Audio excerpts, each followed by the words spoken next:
Namaste and good afternoon, everyone. Welcome to the 7th day of the Singapore Festival of Hinduism. And this afternoon, we have a very interesting topic and a very experienced person to present it for you. We are having Dr. Gauri Parimukrishnan talking about the significance and spirituality of temple architecture. Gauri is an art historian, an independent curator, and museum consultant. She has devoted more than 2 decades to the heritage sector in Singapore, and she has been involved in the development of the Indian Heritage Centre, IHC, supported by the Singapore government and the Indian community from its inception to fruition between 2007 and 2015. And prior to IHC, she was the lead curator of the South Asia collection from its inception in 1993, and she developed the South Asian galleries at the Asian Civilization Museum, Singapore, that opened in 2003. Gauri earned her PhD in art history and master's degree in dance, and she's a qualified dancer as well, from the MS University of Baroda, India, where she taught art history and aesthetics before moving to Singapore. She has authored and edited many books, exhibition catalogs, and articles on Indian temple architecture, sculpture, textile, dance, and modern art. Her major publications include The Power of the Female, Devangana Sculptures on Indian Temple Architecture, Ramayana in Focus, Visual and Performing Arts of Asia, The Divine Within, Art and Living Culture in India and South Asia, Nalanda, Sri Vijaya and Beyond, Re-Exploring Buddhist Art in Asia. We couldn't have asked for a more qualified and gifted person to speak to us about Hindu temple architecture, and I'm so looking forward to it. Gauri, please. Namaste. Thank you so much, Professor Varaprasad, and I will start by sharing the screen. And before I begin, I would like to thank the entire team of volunteers of the Hindu Center and Dr. Prasad for inviting me to share some of my thoughts and observations. Thank you very much.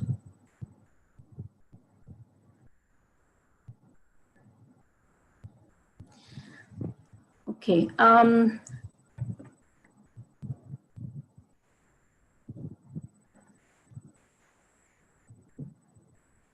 So let me begin by talking about a very familiar building in Singapore, a religious architecture in Singapore, and I was assuming that there would be a lot of non-Indians as well in this audience. So I would like to highlight that the earliest Hindu temple in Singapore built by the diaspora, the Tamil diaspora that came to Singapore in the early part of the 19th century, brought with them their religious practices.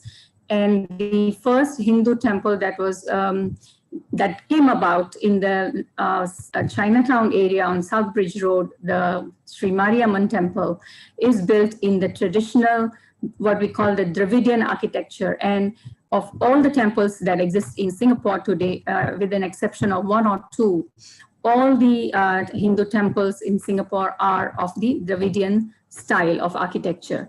And we will go back now to look at the origin of temple architecture in India. And while we do that, we would also come face to face with a few examples, as the time is really short and I have so many slides to share, that there are many, many styles of architecture that evolved over time in India. And then 3 most important that we will be looking at today in this lecture is the Nagara style, the Dravida style, and the Vesara style. So one more slide looking very closely at the Sri Mariamman temple from the back. I would just like to highlight that all the elements of architecture that you see in the Vimana style of the Garbhagriha of Sri Mariamman Temple and Sri Draupadi Amman Temple are traditional elements of building that evolved over time in the Agamic tradition of temple structure and building construction. We will talk about that and its symbolic meaning as we go, as we progress. So let's look at the big picture first.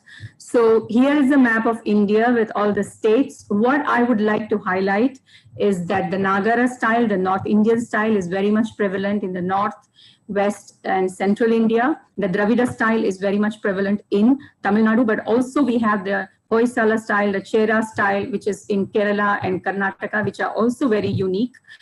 We won't be able to go into all those details, but we will focus on the Tamil tradition and the Deccan area, which has the Vesara style of architecture, which is very much the tradition of combination of hybrid composite elements, which I will elaborate when we come to the examples of that period. So looking really at the beginning of the civilization, really at the Indus Saraswati period, almost to the 2500 BC era, where the archaeological remains have been excavated. No religious structure has been found. However, as you know, the Vedic rituals were performed in open air. This is an example of Rakhigadi, and this is an example from Rakhigadi is in Haryana, and this is an example from Lothal in Gujarat, where we have found through excavations examples of some kind of sacrificial pots where it is believed that some form of fire altars which would have entailed religious worship have been found, and with which we are able to tell a little bit about the heritage of our religious architecture from the Indus Valley period, which is basically made of perishable material or has not existed, because most of the Vedic rituals were done on Vedis in open air, and there was no necessity of an enclosure or a building structure. We now, I would now like to draw your attention to the Buddhist reliefs narratives from the early period, that is 1st, 2nd century BC to about 1st, 2nd century AD, where you find enclosures like this, which are open air, but surrounding a Bodhi tree, in front of which there is a seat and people are offering worship, flowers, dance and music. So you can see the earliest form of worship actually existed in this format. And since pre-Buddhist religious practices would have been the tradition of indigenous Indic worship methods, we can safely say that this is a rudimentary form of worship and rudimentary form of architecture. This is another example from Sanchi Stupa in central India, where you see a pavilion with a four-sided dome under which you see fire being worshipped and Naga being worshipped. There are huts, and there are also examples of railings with which surround stupas. So these are also yet another example of early architecture, which could have been utilized for the worship of yaksha, yakshis, and other nature elements, including fire. So just recapping from where we began, the earliest origins of Hindu temple or early Indic architecture, the finds that we see are mostly based on the stupa and chaitya architecture, which is very much made of perishable material. But because they have been included in Buddhist narratives, we have some examples that give us a clue or a link to what kind of architecture would have existed. And we also know from the fire altars that have been found in the archaeological remains of the Indus Saraswati sites that there would have been some sort of open air religious practice. And Banavali again in Haryana has also yielded a very interesting apsidal brick structure, which is associated with fire rituals, which is what the archaeologists have interpreted. And they have also said that in most of the archaeological sites, there is a citadel, there's a middle town and a lower town. So even in the citadel, which is where most of the ruling class would have lived, there's yet no example of any religious structure. And these are the examples we find across India, from Western India to Uttar Pradesh, Madhya Pradesh, Punjab, and also the Indus Valley. So now I take your attention to the actual temple building that we know today, what we call a temple, a place of worship where, which is associated as the residence of the gods, where the deity is a manifestation of the supernatural, transcendental, omnipresent, supreme Brahman in human form, which could be iconic as well as aniconic. So both the macrocosm and microcosm is supposed to be reposited into this structure, the building, which we call a temple. There are many parts of it, like the porch or the dancing hall, and so on and so forth. I will explain how that evolution of the structure itself has taken place from about 5th century AD to about 10th century AD, where the structure becomes extremely massive. For example, the Khajuraho temples or the big temple in Tanjore, and with elaborate sculptures added to the surface decoration. And we will look at a few examples very soon. Before we look at the material, I would also like to highlight to everyone that this knowledge or understanding about Hindu temple and its evolution actually was the outcome of the research and passion of a Sanskrit scholar and art historian and of Austrian origin, Dr. Stella Crambrish, who was seen by Rabindranath Tagore. And he invited her to, he met her in Vienna, and he invited her to teach at Shantiniketan. She also taught at the Calcutta University for many years and moved to Philadelphia, where she was a curator and also taught Indian art history. So her earliest publication, the earliest publication on Hindu temple is actually by her in 1946. And of course, many more scholars have done extensive work, and the American Institute of Indian Studies, which has done massive contribution to the analysis and understanding of Indian temple architecture based on the treatises or the various literature, the Shastras for building that existed in Sanskrit and in Tamil and in many other languages, Oriya and the rest. So this knowledge has been studied by many people and is being continuously studied. And we also have the oral tradition of sthapatis who still continue to build temples in not only India, but all over the diaspora. So moving on to the Vastupurusha Mandala, which I was mentioning earlier, that in the structure and the planning of the temple, we have to understand two aspects: the elevation and the ground plan. So in the ground plan, we have the concept of the Vastupurusha Mandala, which is actually the structure or the layout of the Garbhagriha. And you can see in the center is Brahman. And this Brahman or the central Bindu relates to the Kalasha on top of the tower of the sanctum, which again has the connotation of Mount Meru. And this is a very good example I have found from Bali, which connects the whole idea of the Vastupurusha associated with the ground plan, which can either be 81 squares or 64 squares. And there are many mandalas and different formats of designing a temple ground plan. But the whole idea is that the Vastupurusha lends auspiciousness and power to the structure and protects it. So that is why you have many directional deities like Agni, Indra, protecting the various directions of the temple, Kubera, who's in the north, and Yama is in the south. So you can see that the entire, each and every square of this Vastupurusha is presided over by a deity. And when we look at the sculptures, you will realize that that is where the sculptural form of this abstract diagram actually takes shape, takes form. Moving into the design of the elevation, as I was saying, that there's a relationship with human body. So you can see here the seated image of Shiva and elevation of a typical Dravidian Vimana, in which you see the stupi is the topmost section. So Shikhara corresponds with the head, Kantha with the neck, Prastara with the shoulder, Padavarga with the body, Adhisthana with the legs, and Charanam or Upapitha with the feet. So there's yet another correspondence that you can see with a familiar temple from Singapore that we all visit regularly.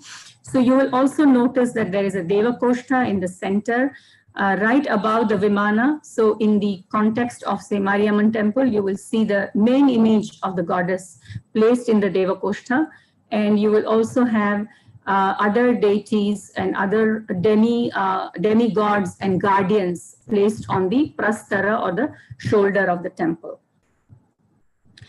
Now looking at the plan in the in the ground plan format, corresponding with the elevation, there is also a very important thing to note is that as temple architecture evolved, philosophy also evolved. So they both go hand in hand. And so many elements of Hindu philosophy get translated into architectural form. And so with the yoga, and you can see the Kundalini is very much a part of yogic practice. The corresponding practice or belief is that once you enter into through the Gopuram, you leave behind all your associations of the worldly nature and move your attention towards, as you cross the Dvajastambha and the Balipitha, towards the Vimana or towards the Garbhagriha, to leave or shed all the associations with worldly matters and focus your single-pointed attention on the deity, who is actually a symbol of the Supreme Parabrahman. So moving into the area of the structure itself, now I'm leaving the concept and the spiritual symbolism behind and moving into the actual examples. I just mentioned that we have Nagara, Dravida, and Vesara. These are the three main broad categories, but we have many regional categories and even specific categories that assign to the particular dynastic period and the region, which we can't go into in this lecture. However, I would also like to highlight that we will look at a few examples from Southeast Asia to understand the hybrid concept of the Vesara type. I have just highlighted one text here, but there are several texts that talk about it's actually encyclopedic knowledge about town planning, temple architecture, home architecture, and canons of painting and sculptures, of making the postures of the deities and iconography. But there are also guidelines on measurements, on proportions, how to make plans, knowledge of materials, and mechanics of construction. So in the absence of all this material or knowledge about it being only confined to the texts, we should not believe that Indians in the medieval period or even in the Gupta period or Pallava period had no engineering knowledge. They were actually great builders, and as we see the examples, we will realize that it's amazing knowledge system and a body of knowledge that evolved over time, and it was shared pan-India. It was shared across India through the oral traditions and through the guilds of architects. So looking at the three different types of superstructures or the shikharas, here are the examples that you can take note of. The Nagara Shikhara versus the Dravida Shikhara versus the Vesara, which has a hybrid format. I now introduce you to the earliest Hindu temple, which has been known and acknowledged by archaeologists and art historians. This is temple number 17 at Sanchi, which you know is a Buddhist site, but as our understanding increases, we also realize that many of our ancient sites were coexisted by Buddhists, Jains, and Hindus. And so this is a structural temple. It's a single cell, as you can notice, with a porch with 4 pillars. There's no shikhara at this stage. There's a photograph of the site. It is beautifully built in sandstone, and you can see the inverted lotus pattern of the pillar and the so-called composite animals holding the weight, bearing the weight of the roof, especially the entablature. And you can see there is also some semblance of wooden architecture that would have been the precursor of this kind of stone architecture that existed prior to this period, but has perished. So we have no living examples of these. And there are 2 things that happened by 5th, 6th century, that the platform evolves as well as the articulation of the wall happens. And so we have a very good example from 5th century or the turn of the 6th century from Devgarh in central India. So this is again a single cell structure, shikhara, with a rudimentary shikhara which has not survived. But very interestingly, if you look at the plan, this temple has other subsidiary shrines, and this is the beginning of what is known as the Panchayatana format of building temples in North India. We'll talk about Panchayatana a little later, but since I have these 2 brilliant slides of sculpture on the walls, you start noticing that the walls begin to get articulated, and on that articulation you also find examples of sculptures. So you can see iconography. This is Sheshashayi Vishnu with all his ayodhas in human form and the birth of Brahma. You also see Lakshmi here and Gajendra Moksha. So you can realize that how the Puranic lores have been articulated as iconographic format of narratives in sculpture on the temple walls. This is just the beginning. And there is also another tradition which I don't have much time to go into, but I want to show coevally. There's also building in brick. And there are many brick temples. This is Bhitargaon, again from Uttar Pradesh, from the same period as the Devgarh temple. And I have just brought another example just to show the linkages with Cham architecture that in Vietnam. There is this example of Sambor Prekuk, which is about 8th century, but also very closely linked with the brick format of brick temple structural format from Uttar Pradesh and other parts of India. Moving into the next few centuries, I want to quickly shift our attention to South India before we close this narrative on the Nagara temple architecture. So you see very clearly the shikhara with articulation and a mandapa evolving with antarala. This is called the conjoint, which connects the mandapa with the shikhara.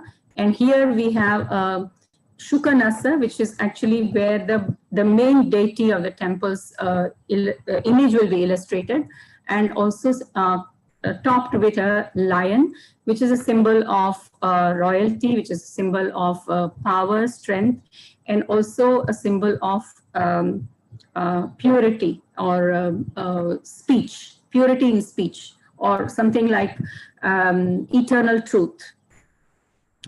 At the same time, you also notice the articulation on the walls of the Garbhagriha, which again has very prominent Devakoshtas with the main deities and subsidiary figures of Apsaras and Rishis, and sometimes Vyalas as well.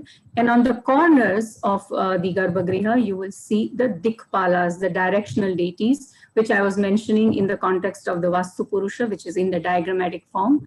They appear in 3-dimensional in the elevation as the temple walls get more articulated. And yet another example of the 8th century now from Himachal Pradesh, or rather Uttarakhand. This is Kedarnath. Again, with the same format, the elements of architecture remain the same. You have the shikhara and you have the mandapa with a prominent entrance doorway. But you see the style of the articulation of the walls is very plain and simple, and the roof as well is very flat, ideally for the in response to the climatic conditions in the region where this temple is located.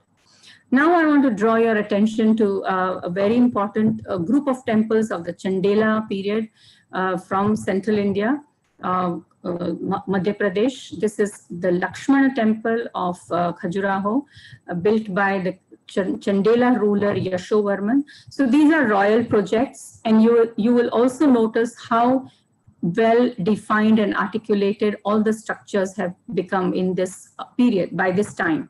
And also the sculptures are placed in many layers, and the articulation of the walls and the shikharas with subsidiary shikharas are also evolving. And on top you have the Amalaka, which has a kalasha right on top, which actually symbolizes the nerve center of the temple. Here is a plan, and you can also see the names of all the segments or sections of the building. And you will also notice that the sanctum and the mandapa are the same proportion. And you have what is called the Sandhara Prakara, which means a Pradakshina Path has already been articulated within the structure of the temple. And this is the Antarala, where the Garbhagriha and the Mandapa, which is the sacred space, which is only allowed for qualified people like the priest to enter, and the profane space, which is where all the devotees would stand and offer their prayers. And on top of this very detailed articulation of the temple plan, you also notice that Lakshmana is a Panchayatana temple. So you have four temples in the corner of the same Jagati, the main Jagati on which the central temple is. It is in honor of Vishnu, Vaikuntha Vishnu. So the other four are dedicated to Shiva, Brahma, Devi, Durga, and Ganesha. So this is really the time where you see the syncretism emerging, and the Panchayatana temple being in response to the philosophy, how the architecture evolves. Yet another example about 100 years later, again from Khajuraho, is the Kandariya Mahadev temple. This temple, I will not be able to go into all the details, but you can see has a very elaborate shikhara and a very elaborate mandapa, and then two mandapas in front. So you have the Ardha Mandapa, Mandapa and Maha Mandapa, which is the larger mandapa, and also very detailed sculptural articulation.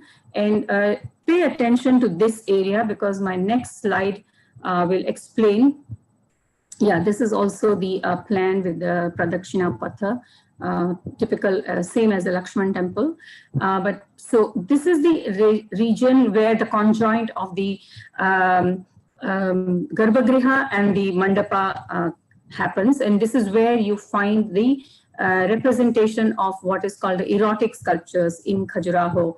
They appear here, which is also a very symbolic location for the appearance of the coming together of Purusha and Prakriti, that is the devotee and the divinity. So even though the sculptures represent certain postures, sexual postures, they are not to be interpreted in the literal sense.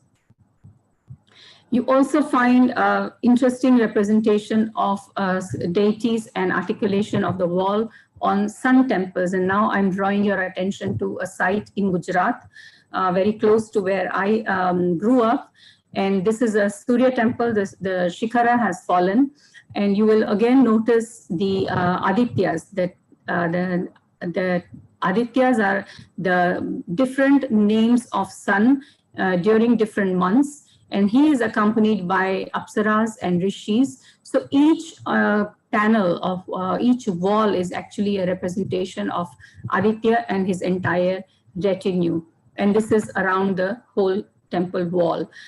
This temple also has a beautiful tank and a dance mandapa. A very similar example of the dance mandapa you will also see at Konarak in Odisha. So there's a possibility that the sun temples perhaps had a practice of offering dance and music in the temple as part of the temple rituals, which is why an elaborate structure like this has evolved. Now I draw your attention to South India. Now we go to Mahabalipuram, and we are looking at examples of the earliest example of Pallava architecture, which is available in the site of Mamallapuram. Luckily, they have not been destroyed. And for us students of architecture, we are taught that each and every Ratha, it is named after the Pandavas, but there's absolutely no connection with the Mahabharata, but they are examples of architectural style that existed in Dravidian architecture, or the earliest form of architecture in the Indic tradition of the Dravidian nature are available here. So you see the Shala style. This is called the wagon vault style of roof, or shikhara, as against the stupi style of shikhara, as against the hut style of shikhara, as against the shala with an upsidal background or upsidal plan. So you can see this is the upsidal Nakul Sahadev Rath, which has a rounded apse-like format, which also relates it to Buddhist Chaitya architecture and earliest fire altars that we saw in the Indus Valley architecture.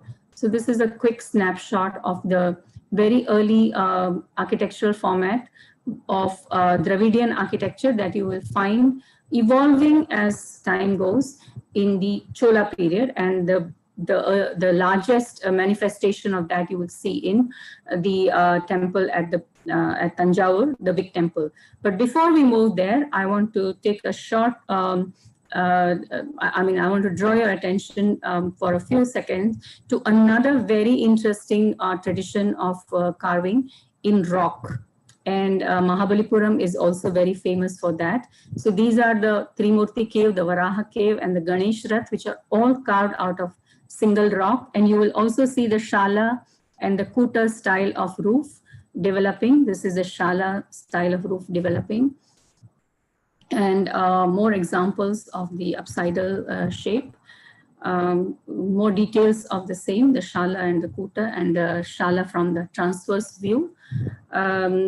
And the largest and the most prominent is the Shore Temple at Mahabalipuram, which is slightly later than the previous group, which is a structural temple. You can see that there are many pavilions, many layers. So you have 1, 2, 3, 4, and 5. And when you come to big temple, there are 16. So the shape and the height of the roof structure begins to evolve after this period, and with more and more elaborate design. So you can see the Sthapati architects are becoming more confident, and they are also becoming more ambitious in planning bigger and bigger temples. And the aesthetic is also driving them in visualizing these beautiful forms. Then we draw our attention to the Kailashnath temple, again a very early Chola temple of the period 7th, 8th century. Here is where you also find appearance of these very large prancing lions, a very early example of the architectural and sculptural style, and beautiful iconography evolving, very dynamic, beautiful iconography evolving, which integrates the sculpture with architecture. And if you look at the elevation here very clearly, you have a prakara, which you also see here, but you also have a very small gopuram in the Shala style, and the main Vimana of the Garbhagriha in the Kuta style. And this will eventually grow into something more elaborate at Tanjore when we come to the 11th century.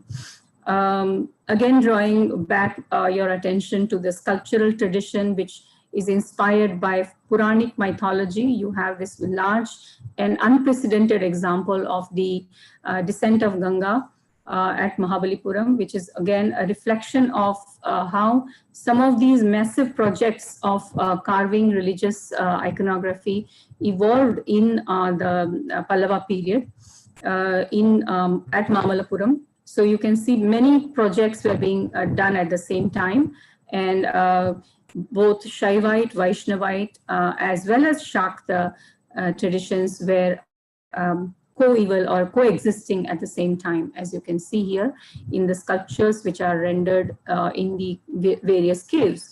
And some of these caves would have also been used for ritual worship as well as for conducting prayers. This is a very unusual temple here from Pandya region. This is Kalagumalai near Madurai around the 8th century, which has an example of entire temple being carved out of live rock, just like the temples that we saw in Mamallapuram. This is another example which is extremely rare. It's an incomplete temple, but what it does is it gives us an idea of how sculptors actually tested some of their experiments and utilized this knowledge in larger projects such as this Kailashnath temple at Ellora in the Rashtrakuta area in Maharashtra. So there is a connection that can also be drawn between sculptors in the Pallava, Chalukya and Rashtrakuta workshops, and how stylistically these temples or these sites of massive temple building projects could have exchanged ideas or could have exchanged sthapatis or people with the knowledge of building and also knowledge of geology, because this, as you see, is a live rock. It's actually a mountain that has been cut out through which this entire temple in one piece has been carved. So this is an example of marvelous visualization and engineering feat. So I would say science and art, this is the best example of where science and art merge together. I want to move on quickly so that we can come to the Southeast Asian examples as well. And so I just mentioned about Chalukya. So this is the Aiholi Badami Pattadakal area in Karnataka, where again, these are rock cut temples. You can see this is the actual mountain side of the rock, under which you can see the pillars and the steps through which you enter the cave. And when you enter, you actually see sculptures of this kind of massive visualization of some of our Indian mythologies. This is Trivikrama Vishnu. This is Vishnu with Harihara with his consorts, and this is a Gandharva couple. So you see quite an elaborate iconography already having developed by this time. And there are also structural temples. So this is where we are moving into the area of Vesara, where the apsidal structure is inspiration from the Dravidian architecture, whereas the Shikhara is of the Nagara style. So this is where the composite format of building is emerging. And at Pattadakal, which is a very important site of the Chalukyas, where all Nagar, Vesar and Dravid examples can be seen between the 6th and the 8th century.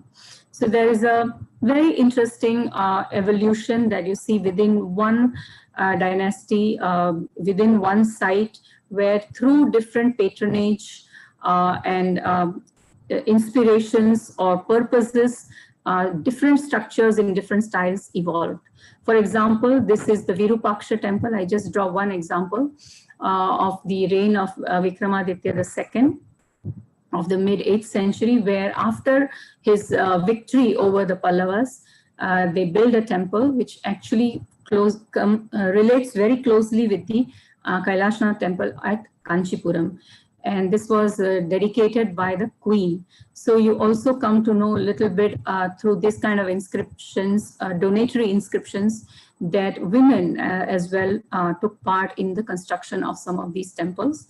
The temples were either built by royalty or courtiers or nobility, but also by queens, commemoration of victories, and also for commemoration of sometimes death as well. But mostly in India, it is victory. But in Southeast Asia, you will see that many of the temples in Southeast Asia are actually for funerary purpose as well. Now we come to the Brihadeshwara temple at Tanjore, which is one of our brilliant examples again of science and technology meeting spirituality and art. This is a aerial view where you can see very clearly the gopurams and the prakaras and the main temple and the mandapa, the flat mandapam and the Nandi mandapam, and other subsidiary shrines which are also built on the sides. So the distinction between the evolution from the big temple to the time we come to Meenakshi temple, 12th, 13th century, the big temple is actually where the shikhara is large and the gopurams are shorter, but as time goes, the gopurams become very large and the shikharas remain kind of modest in size. But the temples become like temple towns. They actually surround the entire village. And these are only 2 or 3 prakaras, but actually the olden temples like Meenakshi temple at Madurai or Srirangam or Rameshwaram, they have as many as 7 prakaras.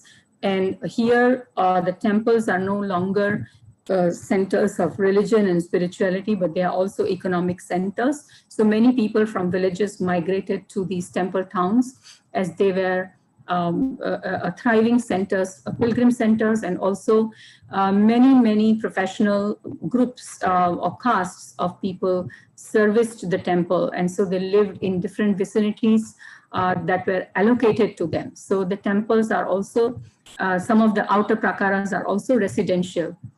And this is a very complex topic on its own, but I'm trying to simplify as much as possible.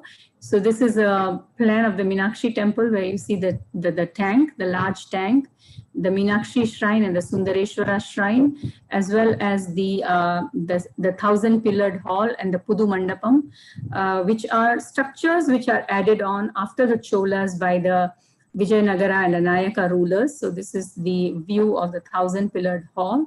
And you can see all this massive carving of pillars would have taken years and years of work, and also very able sculptors and visualizers or artists who would have drawn and imagined these. So if you follow the sculptures and the iconography, it can actually tell a lot about the sociology. This is the temple tank of the Meenakshi temple, and there are murals actually on the walls which have been heavily restored, but you can also see that sculpture and painting really thrived during the Chola, Pallava Chola, Vijayanagara and the Nayaka periods. And some of the Nayaka rulers actually also carved their own statues. So this is the Pudu Mandapa, in which many of them are actually seen in Anjali Mudra, showing their devotion towards the goddess. I end with these few slides on the Southeast Asia side. Of course, we can't go into too many details, but as you can see that there's a transmission of the Brahminical religious philosophy, iconography, and aesthetics, but there's also a localization and adaptation. So while this temple plan looks very much similar to some of the temples that we just saw from North and South India, and also you see the wagon vault, the very familiar Shala Kuta style of architecture, many, and also built in brick, the examples that I also shared with you earlier. There is a very strong element of localization. So this is built by King Bhadravarman of Champa. He is a devotee of Shiva, so this is actually a Shiva temple. Many of the temples in this complex are dedicated to Shiva. Some of them are also funerary temples. So this is, as I said, a very unique structure, very unique practice. Although in India also we have many Shaivite temples built, especially on the remains of or the ashes of the rulers. So it's a royal tradition, although not very well practiced in India, but in Southeast Asia you see a lot of examples of that. And yet another example of where you see the Vesara element in the architecture and layout of the plan is this is the Lara Jongrang, what is called the Prambanan temple, where you have the prominent shrines to Shiva, Vishnu, and Brahma with their individual vahanas placed in the shrines in front of them. So it looks like a Panchayatana, but it's not exactly a Panchayatana temple. But what is very important to note is that Prambanan is probably one of the earliest large-scale project in which Ramayana sculptures, the narrative of the entire Ramayana and epic has been represented. And this is something that happens outside of India, because in India, we don't have anything on that scale in the 9th century. So these are unique elements of Southeast Asian adaptation of the Indian religious transmission. This is example from Angkor. I brought not Angkor Wat, which is actually a funerary temple, but the Bantesrai temple, which was a Shiva temple, dedicated not by royalty but by courtiers. Therefore, its scale is quite modest, but it's an exquisitely beautifully carved temple with details that are so beautiful that it almost seems like the work of a goldsmith. That's what the early scholars who have studied these temples said. And again, here you'll see the central tower and two side or subsidiary shrines. And in most of Khmer architecture, you will also see libraries. So these are also centers of learning and not just temples for worship. This is perhaps my last slide, where you see the representation of Balinese temple towers, which very much get inspiration from the from our gopurams of the Dravidian architecture, but they have been rendered in a very unique style of their own. And also with the introduction of what they call the Kala head or the Kirti Mukha, the face of victory, the interpretation and the way elements of architecture are adapted in Balinese architecture are also very unique. And so also the proportion. So with this, on this note, I would like to end here, and probably there are more questions. I can elaborate some details if people have any questions to ask. Thank you very much. Thank you so much, Gauri. Can you just unshare your presentation? And I have been sharing some of the questions in the chat box. So please take a look. Now, the first question is, when Hinduism spread across Southeast Asia, what were the styles that were adopted? I think you just covered that just now, unless you want to say one or two more lines on that.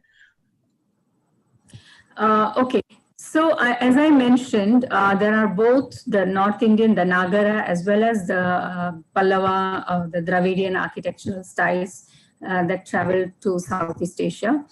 So one tradition would have gone through the Gangetic link through the Tamralipti, which is through the Bengal, and also by land and by sea. And the next would have gone from southern India, from the Coromandel coast, is the Pallava tradition. And the localization of style is due to material, culture, and other things? Yes, absolutely. So when they received some of this knowledge, which would have come in the form of either oral traditions or through priests, or maybe even sthapatis would have gone there. They would have integrated and interacted with the locals, and also the patronage of the rulers and rulers' perception and understanding of all these transmission of culture, that would have given rise to what we see today. And of course, as you rightly say, the materials available and the craftsmanship also, what the locals can do, that also really matters. How much can they adapt with the material and their know-how, building know-how, structural construction know-how. Correct. So all these would have played. Correct. In some of the temples that you showed us, which were quite large as they progress 6th, 7th, 8th, 10th century. It wouldn't have been just over one reign of a king. It would have been over several reigns. Yes. So would they be adapting the plan as they go along, or was there kind of a fixed plan which each generation was following? Because it's hard to tell when you go and see a big temple. It Yeah, seems that they had a good design to start with. yeah, I think what we need to understand, and that is what students of architecture will be able to tell. So when we go to a temple, we know this is Nayaka period, this is Vijayanagara period. So when we go, for example, we go to a site in Pandya, for example, outside Madurai, there is a temple dedicated to Murugan. So the earliest section of the temple is actually rock cut. And then the mandapa and the gopura are added later. So yes, I think the rudimentary form would have been done in such a way that it can then expand and be adapted in the next generations. Yes, but when they selected the rock itself, they would have made some judgments about how big they wanted the temple to be. Yes. And Yeah. rock cut temples take a very long time Yes. to construct. Absolutely. Yeah, there's a question here about why is it that, seemingly the Dravidian style temples are more granite structure, whereas those in the north could be more sandstone structure. Is that true? Dravidian is granite because granite is available in Tamil Nadu region. So for example, when we did the Indian Heritage Center doorway, we managed to get the stone, the granite from Tamil Nadu. We had identified our so-called project manager had identified a piece of stone in Tamil Nadu. So it really goes by, again, local availability of material. So most of North India is sandstone because of the nature of the material there in comparison to South India, or especially Tamil Nadu. Yeah, and to extend that, if you look at the deities themselves, it seems that the northern has more marble deities and the south has more stone deities. Is that an observation that you agree with? Not necessarily. Not necessarily. Marble is only in the area where marble is available. So in India, Gujarat, Rajasthan. A lot more marble in the north. Yeah. Yeah, and all the giant temples are built of marble, as you know. I mean, not all, but majority. There is a lot of deities are also made out of sandstone, out of schist, out of red sandstone, the beige sandstone, or what we call the chunar or stone available in the Gangetic plain. So it really depends on the local availability of material. Does that also affect the intricacy of the design and carving as well? Because if you look at Jain temples, they tend to be extremely fine work. So marble lends itself very well because it's a poured stone. It lends itself very well to detailed carving, detailed and deep carving. As granite is the hardest. Yeah. So yeah, yes, it will make a difference. Yeah. There's also a question you notice about agamic influence as this gets strengthened and as temples are being built. Did the Vedic homas also begin to transition into being done inside the temples? Yeah. The Vedic homas were not given up, but because the agamic worship of the deity in human form began to evolve. You see the adaptation of the agamic traditions into temple worship, but it's not a replacement of the Vedic homas. Vedic homas still continued, but the difference is that the temple has a collective community identity. You pray together and you pray individually. Whereas the Vedic rituals are performed for a particular yajaman or the patron. But of course, many Vedic rituals are also performed for collective good as well, so for the entire community as well. But the temple as a institution evolves more directed by the agamic tradition, but that doesn't replace the Vedic tradition. Okay. One thing to be noticed is that in the agamic tradition, the tantric element is downplayed. Because it's only if the temple follows a tantric worship, for example, the Shakta tradition, then you will have tantric elements in the worship. Otherwise, the agamic tradition will still follow the Vedic mantra chanting. One of the most interesting things that you mentioned is how there was a transition from having tall vimanas to short vimanas and tall entrances. Yeah. How did that take place? I don't think that you covered that. You mentioned it, but yeah, I didn't have much time to talk about it. So this is only my conjecture. I don't really have a theory, or I haven't read any scholar talking about it. It seems to me that the temples became more and more elaborate as the towns grew. The moment you start having large prakaras, the vimana is anyway not visible because it's too far deep in. And, so it is the gopuram by which the temple's presence will be announced when people are coming from far, from villages and further distances.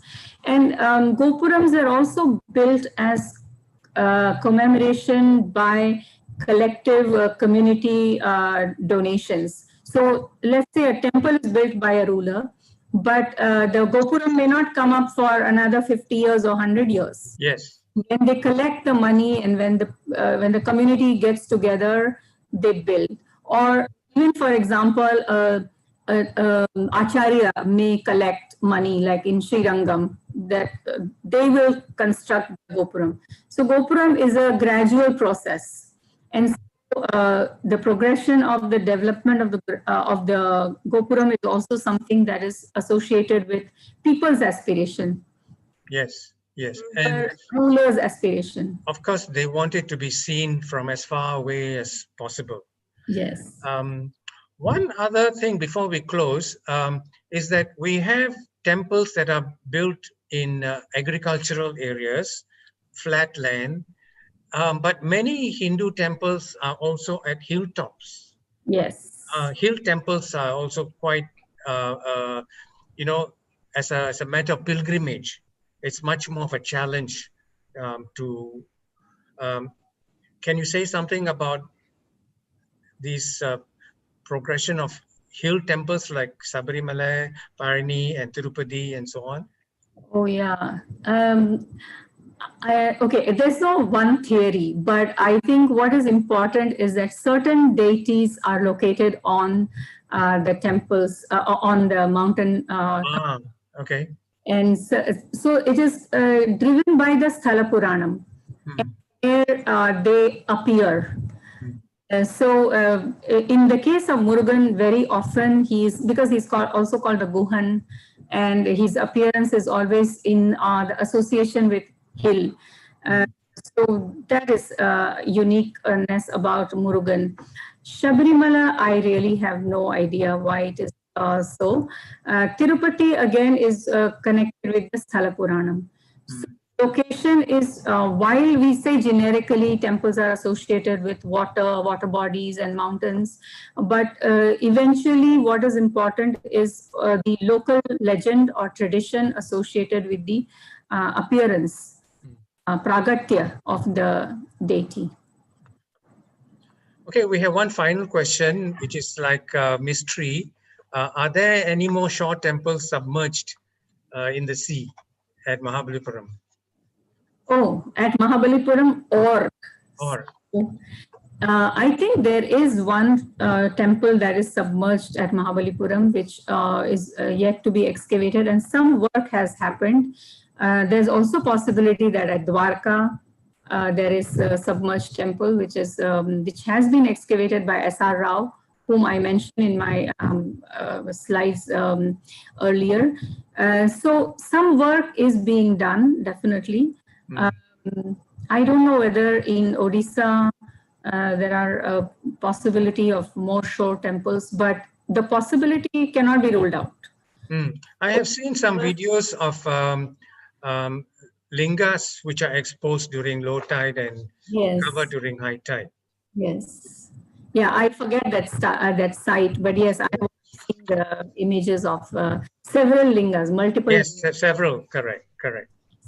So wonderful. Thank you so much, Gauri. It's been a real journey traveling with you through all these, starting from the very first Hindu temple that you described, which was in open air, finally to what we have. But I'm very glad that you started with the Singapore example first. Yeah, I wanted to have a local context. Yes, and if you look at our Sivan temple, there's a very good mix of architecture. Yes, it's a very interesting Vesara example. But it has been a very big challenge, and I must apologize to the audience that I could not bring slides of Chera, that is Kerala and Karnataka, other regions, just because there wasn't enough time. But I had all my slides and I had to keep deleting a lot of them. Yeah, I think many of our presenters face this problem. Yeah, the time was very short. Thank you so much. My pleasure. Yeah. Thank you so much for your invitation. I'm just going to share a screen now.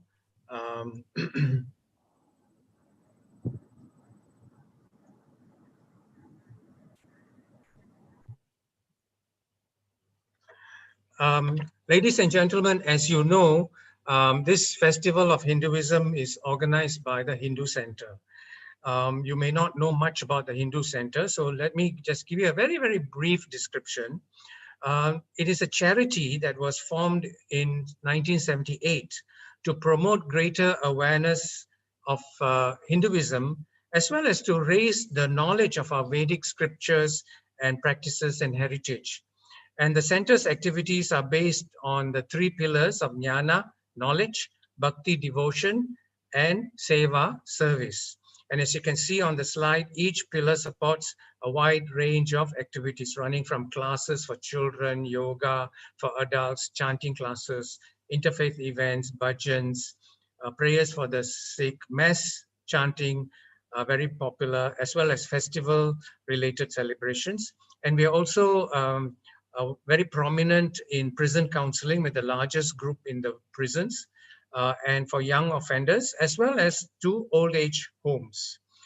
For example, in 2019, we delivered more than 25,000 beneficiary hours in prisons and old age homes, as well as for the classes. So your support will allow us to deliver even more in the coming years. This year has been a very difficult year for us because all our classes have moved online, all our activities have moved online. You can also, of course, volunteer your time and your knowledge and expertise in our various projects. So do go to our website, and there's a contact us page, and you can drop us a note there. You can also sign up on the website to receive emails, regular emails like our e-newsletter, which comes out every 1 month or 2 months. You can also make a donation to help us at hinducenter.org.sg/donations, or through the QR code, which is shown here. You can either donate one time or make a regular donation, which is, of course, much more predictable in our operations. So please support our Vedic heritage generously. If you want to be informed of Hindu Center's activities, then sign up for the What's Up at Hindu Center broadcast group. And you can receive timely notices of different events that are taking place. So send a message to the number that is shown here, +65 8768 0532. Put your name and your email ID and write join, and you will be able to get our notices. As this is a broadcast only group, your number will not be visible to anyone, so it's confidential. I just want to say that thank you for your support so far, in all the festival events. Coming up this evening at 7 p.m. is a very interesting session on the power of women in Hinduism by the Hindu Youth Network. Tomorrow, we have a presentation on numerology and the Hindu calendar, the Panchangam, by Mr. Shankar Rajan of the Hindu Center at 4:30 p.m.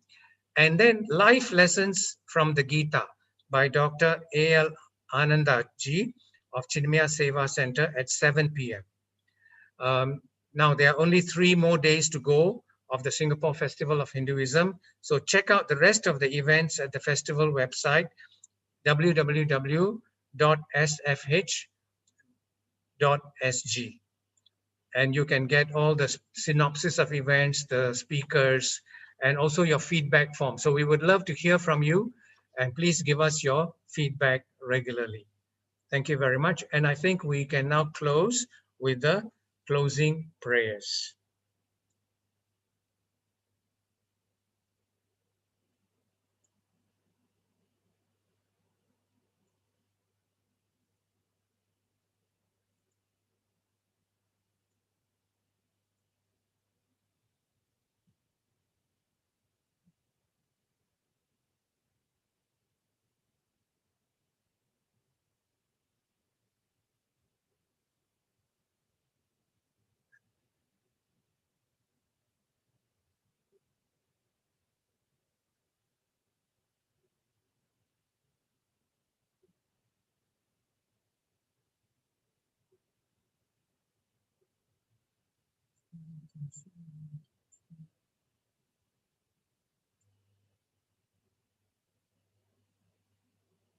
Thank you, everyone, and have a nice evening, a very good evening to you, and see you at 7 p.m. Good night.